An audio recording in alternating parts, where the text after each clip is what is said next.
Hello, my name is Patricia, and I'm 38 years old. It's a sad reality, but many women have faced cruelty from their in-laws, and I'm no exception. However, my experience is unique, one that many may struggle to relate to, especially when it comes to standing up for oneself and seeking justice. But in my case, I was fortunate enough to change my situation, and I'm sharing my story in hopes that it might inspire others going through similar struggles to fight back against the mistreatment they face.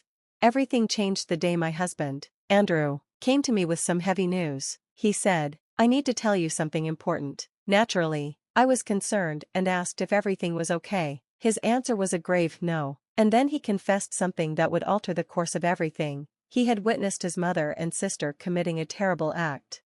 This moment was a turning point because, until then, Andrew had always dismissed my complaints about his mother, Susan, and sister, Lisa. They had made it their mission to belittle and embarrass me, from ruining my clothes at family events to tampering with my food and drinks, ensuring I'd make a fool of myself in public. They even went as far as slandering my business. They were upset that I had taken their precious boy away, despite my constant attempts to explain their behavior. But Andrew had never taken my side, until now.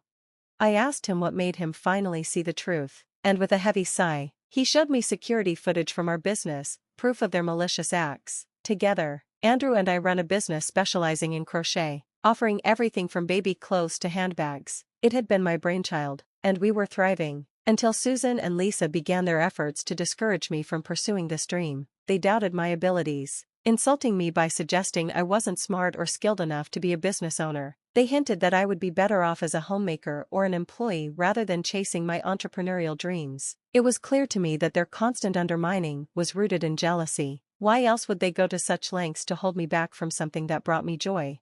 Until now, Andrew had been blind to their cruelty, despite my tearful explanations and the evidence of spoiled food, ruined dresses, and their unwarranted criticisms of my business. But the proof he saw changed everything. The footage was shocking: two figures, masked but unmistakably feminine, one taller and the other shorter, vandalizing our shop with spray paint. Then, Andrew pointed out a detail I had missed: a distinctive necklace worn by one of the vandals. It was an exact match to a piece he had given his mother, Susan, during our trip to Hawaii.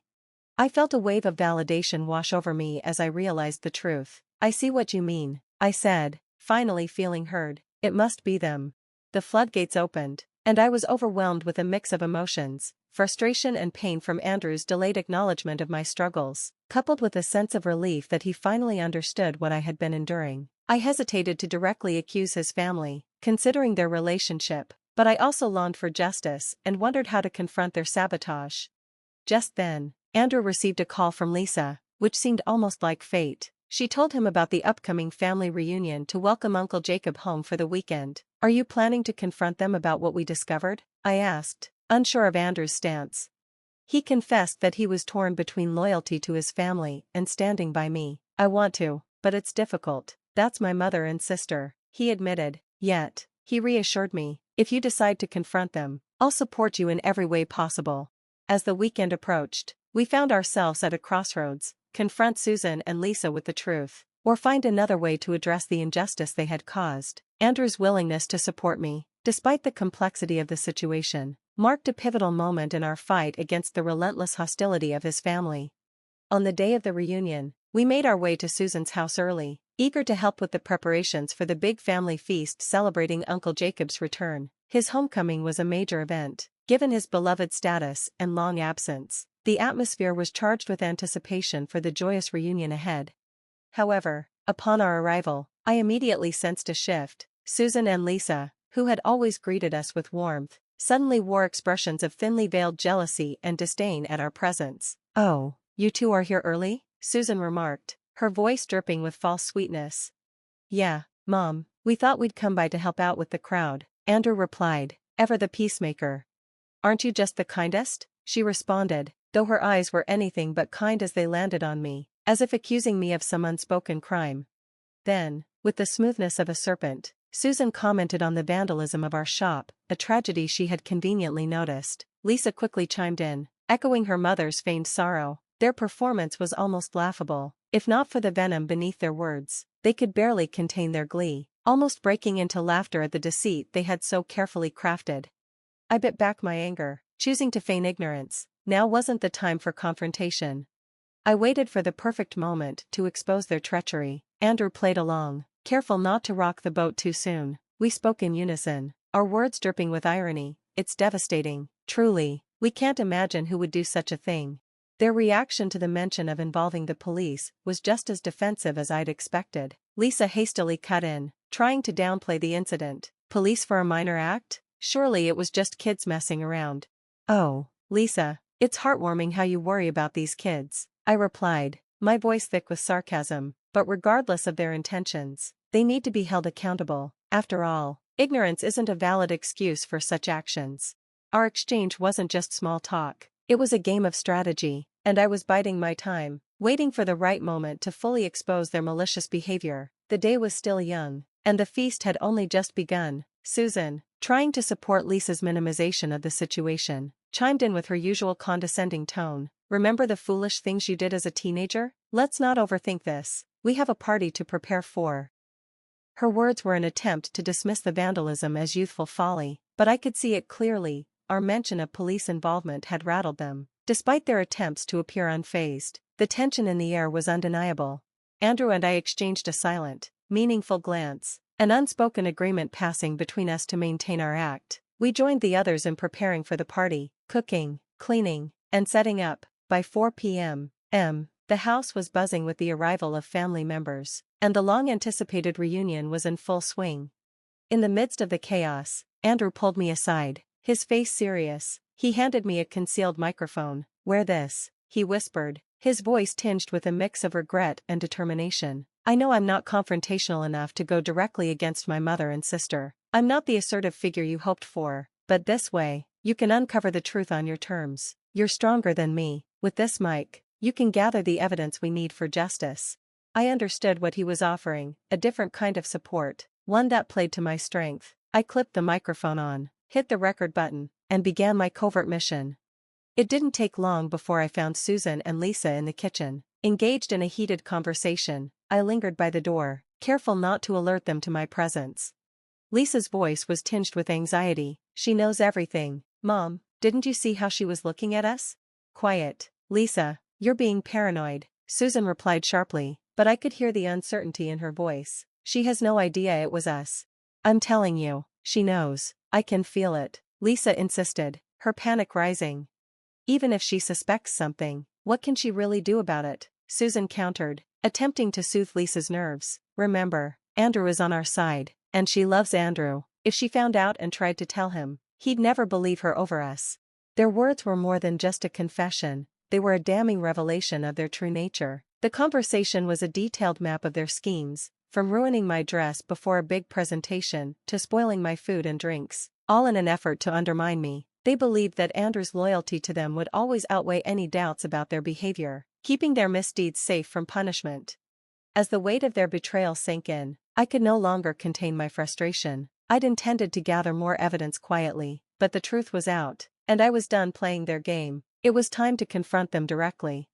I worried that the microphone might not have captured their admissions clearly from a distance. It was critical to get closer, not just to ensure the recording was solid, but to confront them face to face. I barged into the room, feigning innocence. "Hey, is there anything else we need to do before Uncle Jacob arrives?" I asked, startling them. Their reactions were a mix of surprise and feigned concern, with Susan immediately chastising me for giving her a fright, claiming she had a weak heart.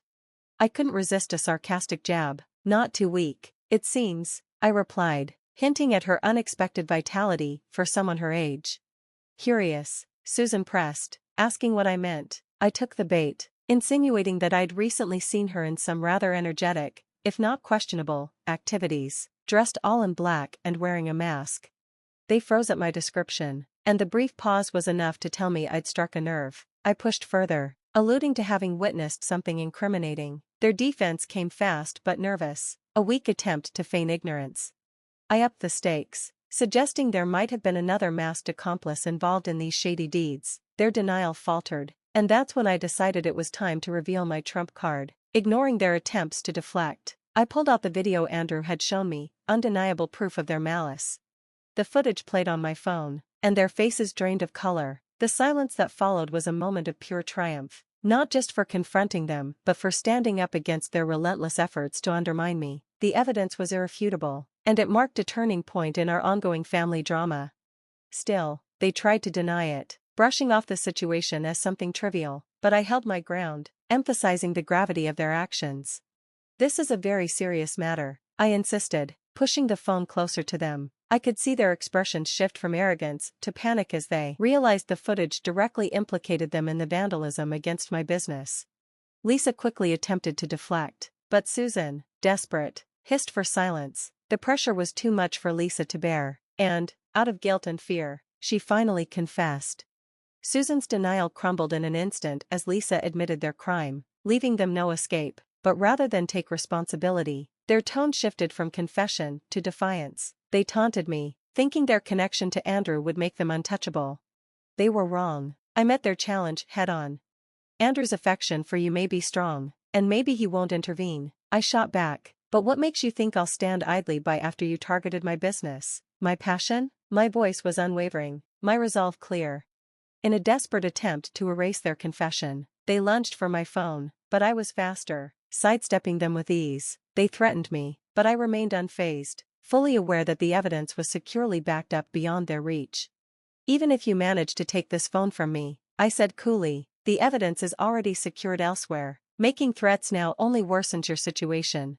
I stood my ground, warning them that their intimidation tactics wouldn't work on me. Lisa's threats grew darker, but they felt hollow in light of their exposed wrongdoing. I faced their aggression with a calm yet firm resolve, prepared to defend my livelihood against their vindictiveness. The tension in the kitchen thickened as Susan and Lisa's threats escalated into a chaotic chase. I dodged them deftly, fear mixing with determination. The moment I flung the door open, a wave of relief washed over me as I saw Andrew standing there, unaware of the commotion that had unfolded just moments before. "Help me, your mom and sister are out of control," I exclaimed, desperate for his intervention. Andrew, taken aback, could only ask what was happening as Susan quickly twisted the narrative, accusing me of being the aggressor. She falsely claimed that I had threatened them with violence and vandalism. Andrew looked torn, stuttering as he tried to find the right words. My heart sank, but I urged him to stand by me, to defend the truth against the lies his family was spreading. He remained silent, and that silence spoke volumes about his inner conflict. Susan seized the opportunity to remind him of his loyalty to them, suggesting that his allegiance would always lie with his family, not with me. Andrew tried to mediate, claiming he loved us both equally, but his indecision only deepened the rift between us. I reminded him of the irrefutable evidence he had shown me. "Look at the truth, Andrew," I said, pushing him to acknowledge the reality of what had been happening. Finally, Andrew spoke up, admitting the vandalism and harassment I had faced were unjust, but even as he pleaded for a resolution, his words seemed insufficient, as if he couldn't fully commit to standing by me. Just then, Uncle Jacob entered, blissfully unaware of the tension in the room, eager to join the celebration. He brushed past the charged atmosphere, but Susan and Lisa weren't done yet. They continued their threats, warning Andrew of dire consequences if I took legal action. Their manipulation didn't stop there. They questioned Andrew's autonomy, suggesting he would side with them out of obligation rather than reason. Andrew's silence only fueled their narrative, casting doubt on his support for me. The situation reached a breaking point, and I stormed off to join the larger family gathering at the grand dining table. Despite the turmoil within me, I forced myself to sit with an air of calm, determined not to show my anger. Andrew and Lisa followed, and though Andrew shot me glances full of unspoken words, my fury kept us silent. When Susan and Uncle Jacob arrived, the awkwardness of the moment was palpable. The meal began, but my anger simmered beneath the surface, threatening to boil over. Finally, I could take no more. In a quiet moment, I stood up, commanding the attention of everyone present. "I have something crucial to share," I announced, my voice steady despite the storm of emotions inside me. I didn't name them directly, but let the recorded argument play, exposing Lisa and Susan's malevolence for all to hear. Gasps and murmurs rippled through the room as their scheme was laid bare. Lisa and Susan sat frozen, their deceit fully revealed, yet they still tried to discredit me, accusing me of fabricating the entire ordeal for attention. The dinner devolved into chaos, with accusations flying back and forth. The family scrambled to comprehend the full extent of the betrayal. Andrew remained silent, his words lost amidst the uproar, until the sound of approaching sirens cut through the noise. In a fit of rage, Susan accused me of orchestrating their downfall. I didn't do anything, I protested, still unaware of the police's imminent arrival. Then, Andrew spoke up. I did it, he admitted, confessing that he had called the authorities. His declaration shifted the atmosphere, acknowledging the wrongs done to me and pledging his support. This is about right and wrong, Andrew said, his voice firm. Mom, Lisa, it's time to face the consequences of your actions.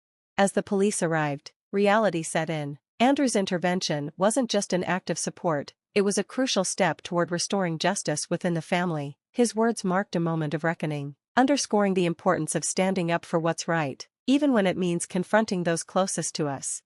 The police went straight to Susan, who was making a scene, shouting as they took her away. Lisa tried to flee but was quickly apprehended. Both of them were clearly embarrassed as they were escorted out, throwing angry glances my way and calling me names. As they passed by Andrew, they called him a traitor. Once they were gone, the mood lightened considerably. We started talking about how difficult it had been to deal with Susan and Lisa, and Uncle Jacob even joked he'd rather be in jail than spend another minute with them. The rest of the family reunion went on to become one of the best we'd ever had, all thanks to their absence. Later that night, our phones started ringing with calls from the jail. It was Susan and Lisa, trying to reach out to family members. Some of us talked to them, suggesting they needed time behind bars to reflect on their actions. Others pretended the call was breaking up, and most of us ignored them altogether. Andrew's decision to call the police brought us closer, and it marked a turning point in our relationship. Susan and Lisa eventually got out of jail, but had to pay for the damage they caused. I could only imagine how that stung their pride. Now, whenever we run into each other, the smug expressions they once wore have been replaced with embarrassment and worry. Getting back at them for everything they did was incredibly satisfying.